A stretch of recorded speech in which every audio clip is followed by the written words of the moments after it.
Vamos lá então começar a resolver aí alguns exercícios da lista de geometria analítica. Os muito fáceis eu não vou resolver, vou resolver aqui aqueles que dão um pouco mais de problema, começando pelo exercício 3, onde ele pede para verificar quais os valores de M, ou seja, quais valores de M o ponto P pertence ao local indicado, para quais valores de M o ponto P pertence ao local específico que ele está falando aqui.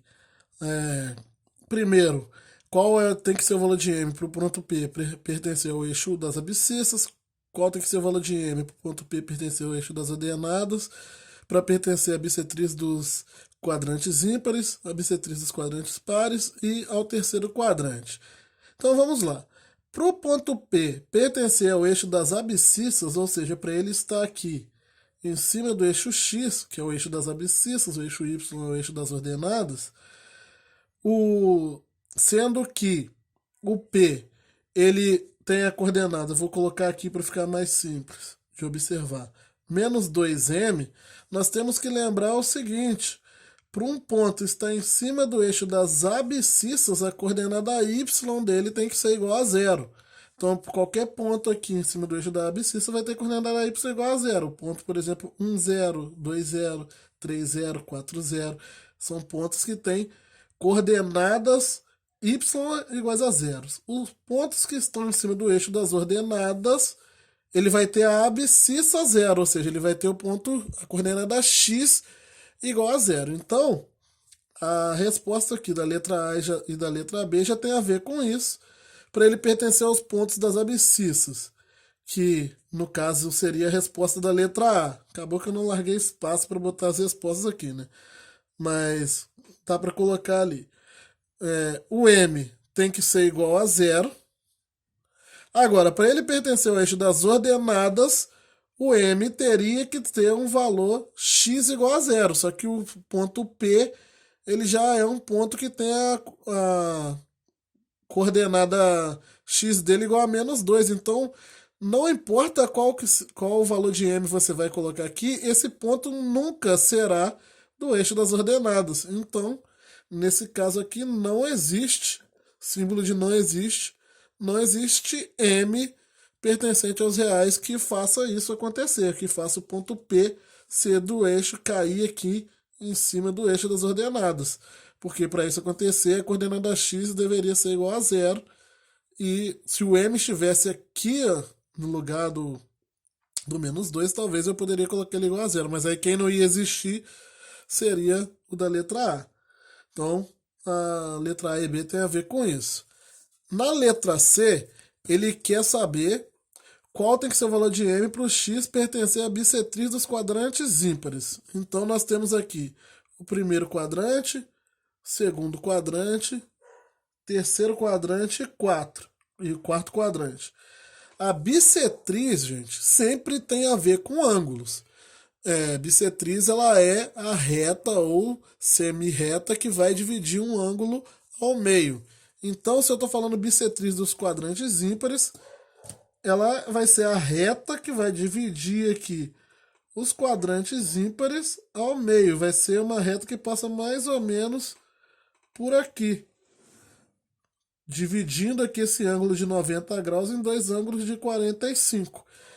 Mas um ponto estar em cima dessa reta, ele significa que ele possui uma característica bem específica.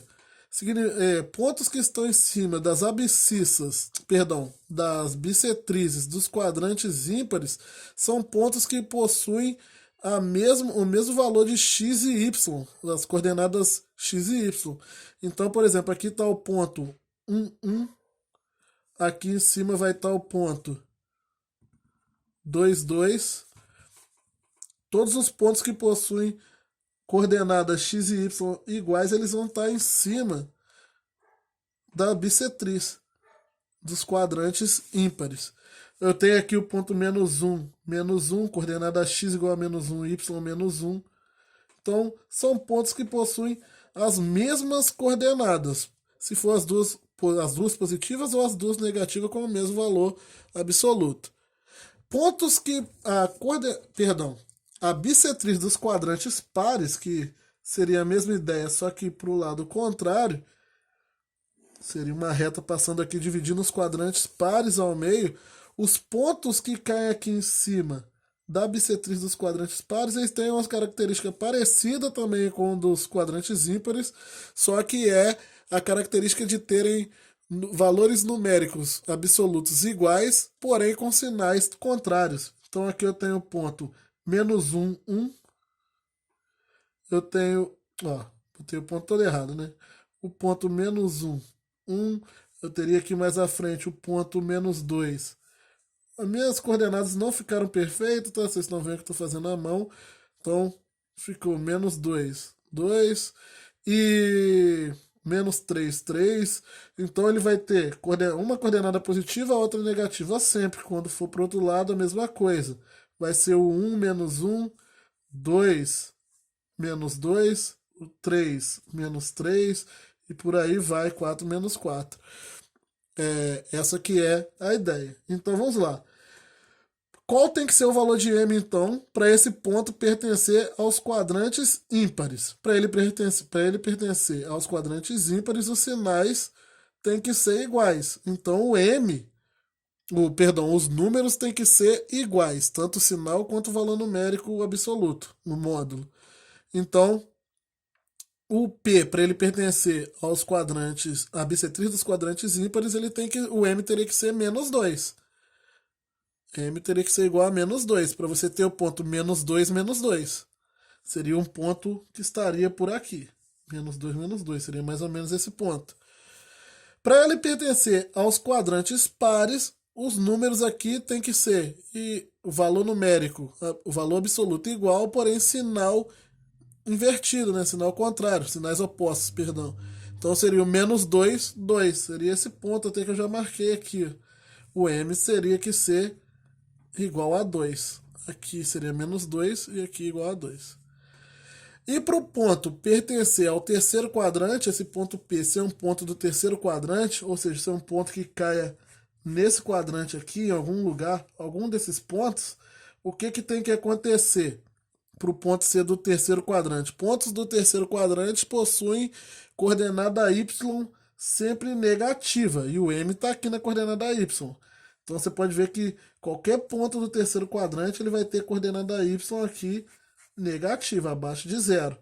Então aqui o M tem que ser menor que 0. Menor que 0, não poderia ser igual a 0, senão ele cairia em cima dos eixos e ele quer que pertença ao terceiro quadrante, então não pode ser em cima dos eixos.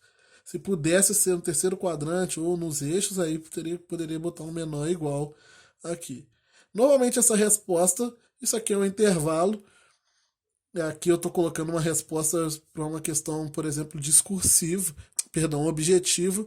Se fosse uma questão discursiva, como no PISM, por exemplo, eu teria que colocar ali o intervalo completo. Tipo, M para essa letra E. M pertence a R, tal que M menor que 0.